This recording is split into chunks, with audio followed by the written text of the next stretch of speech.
the criminals in Washington, D.C. Mr. President, one on your Putin meeting and then one on D.C. crime.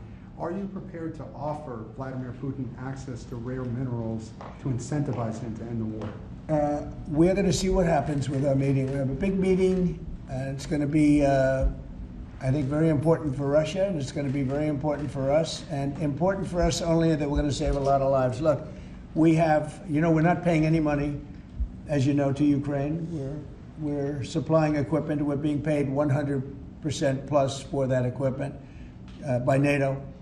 And I got NATO up from 2% to 5% of GDP. They now have billions of dollars.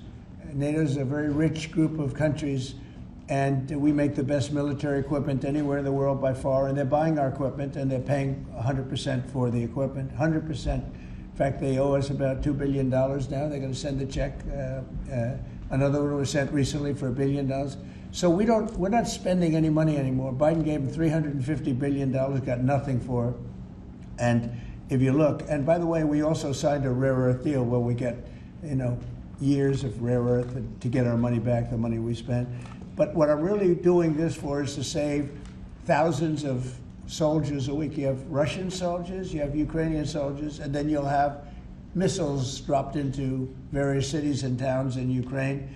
And they're losing last week they lost 7,251 people, mostly soldiers, Russian and Ukrainian soldiers. I'm doing it for that reason. We have a meeting with President Putin tomorrow. I think it's going to be a good meeting, but the more important meeting will be the second meeting that we're having. We're going to have a meeting with President Putin, President Zelensky, myself, and maybe we'll bring some of the European leaders along, maybe not. I don't know that it's going to be very important. We're going to see what happens. And I think President Putin will make peace. I think President Zelensky will make peace. We'll see if they can get along.